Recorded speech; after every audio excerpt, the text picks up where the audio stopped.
அனைவருக்கும் வணக்கம். இந்த தைப்பூசத்தில் முருகப்பெருமானின் அருளால் மேச ராசியில் பிறந்தவர்களுக்கு எப்படிப்பட்ட ஒரு பலன்கள் கிடைச்சிருக்கு, எந்த மாதிரியான ஒரு பரிகாரத்தை செய்ய வேணும் அப்படிங்கிறத பற்றி இந்த வீடியோவில் தெரிஞ்சுக்க போகிறோம். வீடியோ ரொம்பவே பயனுள்ளதாக இருக்கும். வீடியோவை கடைசி வரைக்கும் ஸ்கிப் பண்ணாமல் பாருங்கள். நம்ம சேனலை நீங்கள் இன்னும் சப்ஸ்கிரைப் பண்ணுறேன்னா மறக்காமல் சப்ஸ்கிரைப் பண்ணிவிடுங்க. முருகனுக்கு அரோகரா அப்படின்னு சொல்லிட்டு மறக்காமல் கமெண்ட் பண்ணுங்கள். வாங்க வீடியோக்குள்ளே போகலாம். பூச நட்சத்திரம் சனியின் நட்சத்திரத்தில் ஒன்று. இந்த நட்சத்திரத்தில் தான் குரு பகவான் உச்சம் அடைகிறாரு. அதே போல் கடகராசியில் வரக்கூடிய பூச நட்சத்திரத்தில் தான் சந்திரன் ஆட்சி பெற்று அமர்றாரு. இந்த அனைத்துமே ஒன்றினையும் ஒரு விசேஷமான நாள் தான் தை மாதத்தில் வரக்கூடிய இந்த தைப்பூசம். இந்த நாட்களில் நம்ம விரதம் இருந்து முருகப்பெருமான வழிபடுவதன் மூலம் நம்முடைய வாழ்க்கையில் அற்புதமான பல மாற்றங்கள் ஏற்படும். மேசராசிக்காரர்கள் இந்த ஒரு பரிகாரத்தை செஞ்சு வந்தீங்கன்னா உங்களுடைய வாழ்க்கையில் நீங்கள் எதிர்பார்க்க முடியாத அளவிற்கு பல அதிசயங்கள் கோடீஸ்வர யோகத்தை தரக்கூடியதாக தான் இருக்குது அப்படின்னும் சொல்லப்படுது. மேசராசி என்றாலே கிடாய் ஆடு என்று பொருள். கிடாய் ஆடு நவகிரகங்களில் செவ்வாய் பகவானுக்குரிய விலங்கு. செவ்வாய் பகவான் போர் கிரகம் ஆவர். தமிழ் கடவுளான முருகப்பெருமான் செவ்வாய் பகவானின் அம்சம் கொண்டவர். இந்த ராசியரை இயற்கையாகவே தைரியம் மற்றும் வீரம் நிறைந்தவர்களாக இருப்பாங்க. உஷ்ண உடலை பெற்றவர்கள், பல நற்பலன்களை அனுபவிக்கும் யோகம் கொண்டவர்கள் என்றால் இவர்கள். இந்த ஒரு பரிகாரத்தை செய்வதன் மூலம் வாழ்க்கையில் எப்பொழுதுமே நன்மைகள் அதிகமாக இருக்கும். மேச ராசியினர் தங்களுடைய வாழ்க்கையில் பல யோகங்கள் மற்றும் நல்ல பலன்களை தொடர்ந்து பெறுவதற்கான ஒவ்வொரு செவ்வாய்க்கிழமையுமே முருகப்பெருமான் கோவிலுக்கு சென்று முருகனை வழிபட்டு வர வேண்டும். வாரம் சென்று வழிபட முடியாவிட்டாலும் இந்த செவ்வாய்க்கிழமை அல்லது முருகப்பெருமானுக்குரிய விசேஷ தினங்களான கார்த்திகை சஷ்டி தினங்களில் தைப்பூச தினங்களில் நாம் வழிபட்டு வருவது சிறப்பு. உடன் பிறந்த சகோதரர்களுக்கு தேவையான உதவிகளை செய்வது மேச ராசியின் அதிபதியான செவ்வாய் பகவானின் அருளை பெற்றுத்தரும். ரத்தம் செவ்வாய் பகவானின் ஆதிக்கம் நிறைந்தது. வருடத்திற்கு 1 அல்லது 2 முறை மேசராசியினர் இரத்த தானம் செய்வது மிகவும் சிறந்தது. அசைவ உணவு உண்பவராக இருந்தால் எக்காரணம் கொண்டும் இந்த செவ்வாய்க்கிழமைகளில் அசைவ உணவுகளை தவிர்க்க வேண்டியது நல்லது. பைரவரின் வாகனமான நாய்களுக்கு உணவு, பிஸ்கட் போன்றவற்றை உணவாக கொடுத்து வந்தாலும் பைரவரின் ஆசி கிடைக்கும். வருடத்திற்கு 1 முறை நவ கிரகங்களில் செவ்வாய் பகவானுக்குரிய தலமான வைத்தீஸ்வரன் கோவில் ஸ்ரீ வைத்தீஸ்வரர் மற்றும் தையல் நாயகி அம்பாலை வழிபடுவது மேசராசிக்கு சிறந்த ஒரு பரிகாரமாக இருக்குது அப்படின்னு சொல்லலாம். இந்த காலகட்டத்தில் முருகப்பெருமானின் அருளால் உங்களுக்கு நன்மை தீமை கலந்த ஒரு பலன்கள் கிடைக்கும். சில இடங்களில் கடுமையாக இருக்கும், சில இடங்களில் போராட்டமாக இருக்கும். உத்தியோக ரீதியாக சில மாற்றங்கள் வரலாம், ஆனால் எதிர்பார்த்த பதவி உயர்வு கிடைச்சிருக்கு. வியாபாரத்தில் முன்னேற்றம் ஏற்பட்டு லாபம் கிடைக்கும். புதிய முயற்சிகள் வெற்றிகரமான ஒரு நேரம். குடும்பத்தில் இருந்து வந்த சிக்கல்கள் நீங்கும். பிள்ளைகளால் சில பிரச்சனைகள் முடிவுக்கு வரும். உத்தியோகத்தில் இணக்கமான ஒரு சூழ்நிலைகள் இருக்குது. பதவி உயர்வு, சம்பள உயர்வு கிடைக்கின்ற வாய்ப்புகள் உண்டாகும். வியாபாரத்தில் விற்பனை லாபம் அதிகரிக்கும்.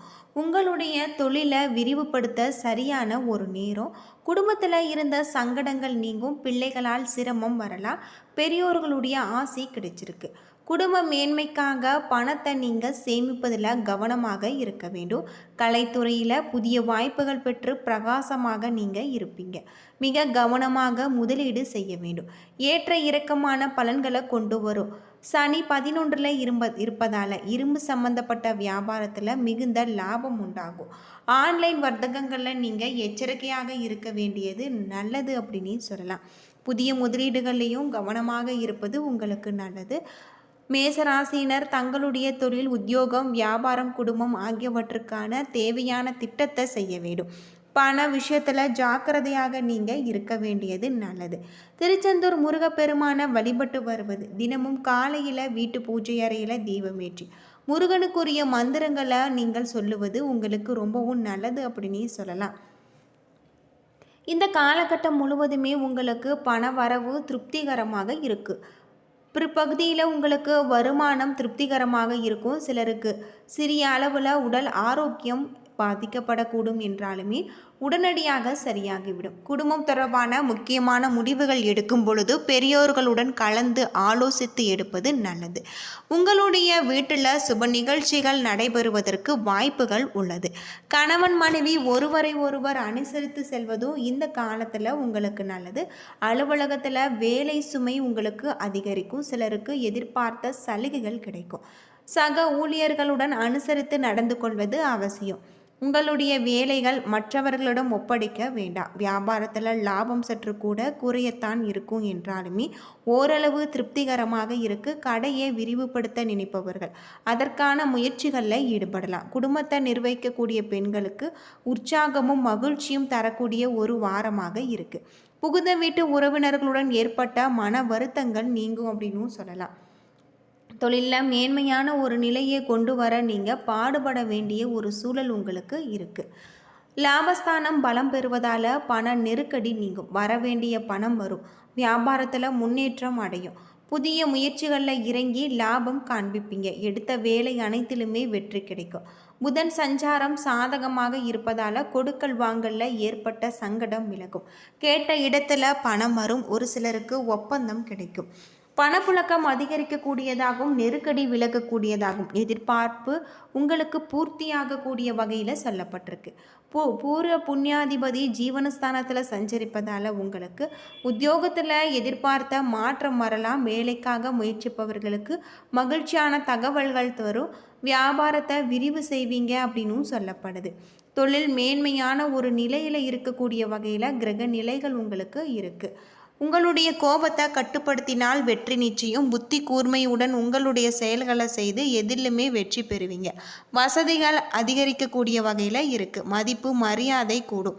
வீண் செலவுகள் உண்டாகக்கூடிய வகையில் இருக்குது. மனதுக்கு பிடிக்காத இடத்திற்கு சென்று வர வேண்டிய ஒரு சூழல் ஏற்படலாம். உங்களுடைய வியாபாரம் தொடர்பான பயணங்கள் சென்று வர வேண்டியதாக இருக்குது. அது மட்டும் இல்லாமல் உங்களுடைய தொழிலையும் உங்களுக்கு நல்ல ஒரு லாபம் கிடைச்சிருக்கக்கூடிய வகையில் நீங்கள் பாடுபட வேண்டிய வகையில் சொல்லப்பட்டிருக்கு. வியாபாரம் தொடர்பான செலவுகள் அதிகரிக்கலாம். உத்தியோகத்தில் இருப்பவர்களுக்கு வீண் அலைச்சலை சந்திக்கலாம். குடும்பத்தில் இருப்பவர்களுடன் வாக்குவாதத்தில் நீங்கள் ஈடுபடலாம். அனுசரித்து செல்வதும் நல்லது. கணவன் மனைவிக்கு இடையே தேவையற்ற மன வருத்தம் உண்டாகலாம் அப்படின்னும் சொல்லப்பட்டிருக்கு. அது மட்டும் இல்லாமல் உங்களுக்கு மருத்துவம் தொடர்பான செலவுகள் ஏற்படும். அரசியல் துறையில் உங்களுக்கு பேசும்போது கவனமாக இருப்பது நல்லது. பெண்களுக்கு புத்தி கூர்மையுடன் செயல்பட்டு காரியங்களை வெற்றிகரமாக செய்து முடிப்பீங்க. கலைத்துறையில் வீண் அலைச்சல்களை நீங்கள் தவிர்ப்பது நல்லது. மாணவர்களுக்கு சக மாணவர்களுடன் கூடுதல் முயற்சிகள் ஏற்பட வகையில் சொல்லப்பட்டிருக்கு. இந்த காலகட்டம் முழுவதுமே குடும்பம் வியாபாரம் அனைத்திலுமே உங்களுக்கு சிறப்பான முறையில் அமைஞ்சிருக்கக்கூடியதாகவும் நேரங்களை ஒதுக்கி பாடங்களை படிப்பது நல்லது. அஸ்வினி நட்சத்திரத்தில் பிறந்தவர்களுக்கு வியாபாரிகள் தங்களுடைய தொழிலில் அமோகமான ஒரு வளர்ச்சியும் தாராளமான லாபமும் பெறுவாங்க. தொழில் அதிபர்கள் விறுவிறுப்புடன் செயல்பட்டு நல்ல ஒரு முன்னேற்றம் காண்பாங்க. புதிய கிளை துவங்கக்கூடிய ஒரு திட்டம் உங்களுக்கு வெற்றிகரமாக நிறைவேறும். லட்சியங்களை நிறைவேற்றக்கூடியதாக இருக்குது. பேரும் புகழும் கிடைச்சிருக்கு. வளமான வாழ்க்கை உங்களுக்கு பொற்காலமாக அமையும். பரணி நட்சத்திரத்தில் பிறந்தவர்களுக்கு அற்புதமான ஒரு காலமாக இருக்குது. உங்களுக்கு பல திட்டங்கள் நிகழக்கூடியதாகும். கடல் சார்ந்த பொருட்கள், கட்டுமான பொருட்கள், ஆட்டோமொபைல், உதிரி பாகங்கள் வியாபாரம் செய்பவர்கள் வாடிக்கையாளர்களுடைய ஆதரவால் அதிக லாபம் காண்பாங்க. மற்ற வியாபாரிகளுக்கு விற்பனை கூடுவது, அடிக்கடி வெளியூர் சென்று ஆதாயத்துடன் திரும்பக்கூடிய வகையில் சொல்லப்பட்டிருக்கு. கார்த்திகை 1ஆம் பாதத்தில் பிறந்தவர்களுக்கு இந்த காலத்தில் உத்தியோகர்கள் அதிலும் அரசு துறையில் பணிபுரிபவர்களுக்கு சிறப்பாக செயல்பட்டு பணிகளை குறித்த காலத்தில் நீங்கள் முடிப்பீங்க. பதவி உயர்வு, விரும்பிய பணி இடமாற்றம் கிடைக்கும். தனியார் துறையில் பணிபுரிபவர்களுக்கு நிர்வாகிகளுடன் நிர்வாகத்திடம் நன்மதிப்பை பெறுவாங்க. எதிர்பார்த்த சலுகைகள் அனைத்துமே கிடைக்கும். சக பணியாளர்களுடைய ஒத்துழைப்பு கிடைச்சிருக்கு. முருகனை அர்ச்சனை செய்து வணங்கி வர மனக்கவலைகள் நீங்கும் அப்படின்னே சொல்லலாம். என்ன நண்பர்களே, இந்த வீடியோ உங்களுக்கு பயனுள்ள ஒரு தகவலை தந்திருக்கும்னு நினைக்கிறேன். வீடியோ பிடிச்சிருந்தால் லைக் பண்ணுங்கள், ஷேர் பண்ணுங்கள், கமெண்ட் பண்ணுங்கள். இது போல் தகவலை தெரிஞ்சிக்க நம்ம சேனலை மறக்காமல் சப்ஸ்கிரைப் பண்ணிவிடுங்க. நன்றி நண்பர்களே.